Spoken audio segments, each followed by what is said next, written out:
Ideology in science fiction films. All films are ideological.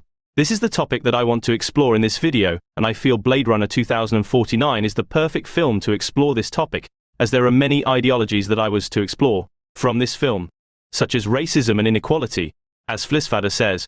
Also, like the original, the new film provides a surface-level portrayal of the world that, if read in spatial terms, maps for us many of the contours of the rhizomatic networks of contemporary capital. However, it also makes plain, thematically, deeper questions about neoliberal and capitalist objectivity, ideology. Here John Hess defines ideology as a relatively systematic body of ideas, attitudes, values and perceptions, as well as actual modes of thinking, usually unconscious, typical of a given class or group of people in a specific time and place. Within this essay, I will use examples from the film and talking in depth about the ideologies represented within Blade Runner 2049. Focusing on Roland Barthes' sign theory and semiotics, I will be using his theology to talk about the very evident ideology in Blade Runner 2049, as well as in the original. Although he agreed with Ferdinand de Saussure that a sign consisted of two parts, the form and the concept, Roland Barthes believed this relationship was part of a larger model of communication which he called the signification process. However, Barthes said some signs are used to represent a more complex concept, such as shared values and ideologies of a particular culture or group. This is the second order of meaning, or signification, which Barthes called myth. Within this film there is oppression against these replicas, where they create these newer models to eradicate the older or defective models. And people treat Ryan Gosling's character as less than. Even though he looks and acts human and has human needs and emotions, yet he is treated like a subhuman, which is similar in our real historical context where people of different races are treated as less human and as slaves. And in our more recent history, segregation, people treated differently just because they look different, even though they are just as human as they are. And this signifies that the writer and director of Blade Runner wanted to have this sign that this fictional world is very similar to own, therefore implementing their own beliefs of the ideologies that they are representing into their film, which it was that many filmmakers do put a piece of themselves into their creation. This complements the topic of the video that all films are ideological, which seems to be the case indeed. In Mythologies, Barthes discussed the appeal of steak and chips and how the meal was a source of French pride. This prestige is a good example of a myth. He also mentioned the promotional material for the new Citroën DS, which represented the car as a magical object that should be worshipped like a goddess. There is no doubt Barthes would be impressed by our luxury car showrooms, which really are more like cathedrals preaching a new form of spiritualization, rather than simply shops peddling a means of transport. To put Barthes' theory into practice. Let's have a look at this clip from the film. The director and DOP are clearly seen positioning the audience to connect Gosling's character with his desire to have someone to love, not just someone. His own holographic girlfriend who had just been destroyed. Not dead, destroyed, but to him, she is dead, and seeing her like this so large in size compared to him destroys his own myth in his mind, that his hologram was a real person. But she is just a product that is sold or used, and there is infinite amount of her. Throughout the film, the relationship that is denoted between these two characters makes us believe in the myth that she is human-like or sentient, yet it is crushed at the exact same time it is for Gosling's character. This then leads me on to the question asked by Flissfader. Substanceless subjectivity. Are we human?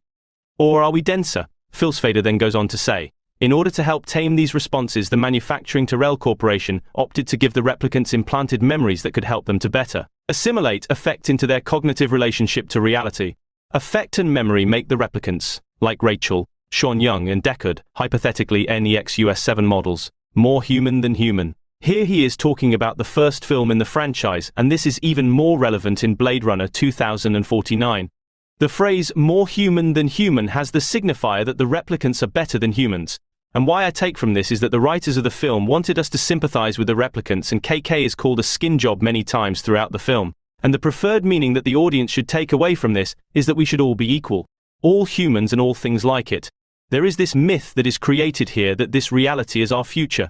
Because of this signification, we as the audience should lead to the conclusion that this ideology is ethically wrong, and we all should aspire to create a future that is more ethical and moral, as this future is a possibility. Let's watch a clip of KK's baseline test, as we further explore the idea that replicants are more human than human. An institution. Cells. Cells. Do they keep you in a cell? Cells. Cells. When you're not performing your duties, do they keep you in a little box? Cells. Cells. Interlinked. Interlinked. What's it like to hold the hand of someone you love? Interlinked. Interlinked. Do they teach you how to feel finger to finger? Interlinked. Interlinked. Do you long for having your heart interlinked? Interlinked. Interlinked. Do you dream about being interlinked?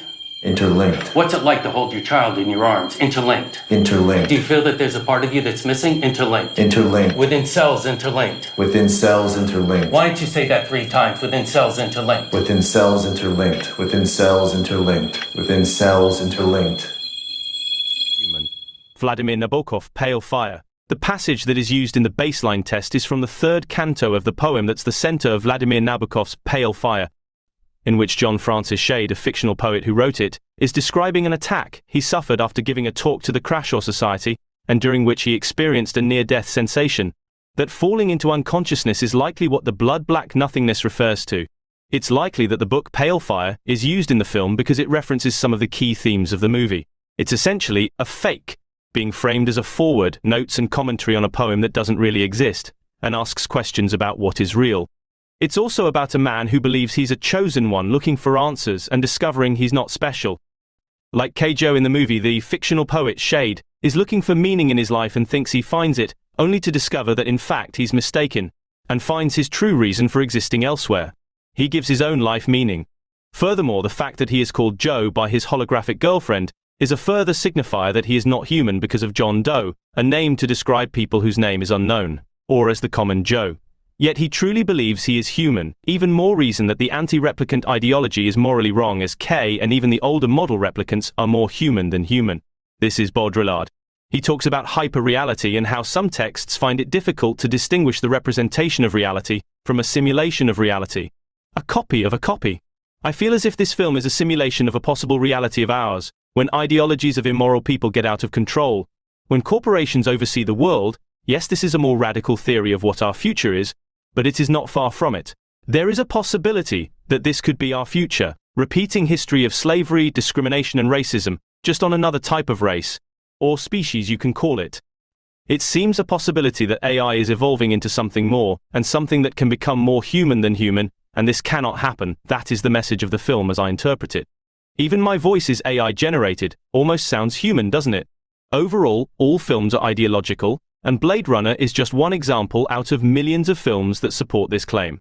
Go watch any film you like and think about the ideologies that are represented in it, and how in-depth they go into exploring them and what stories can be formed. For me, I have come up with the conclusion that films are simulations of potential pasts, present and future scenarios, where what-if scenarios are simulated in a realist way, for us as consumers to learn from and improve from to make a better future for all. Thank you for listening.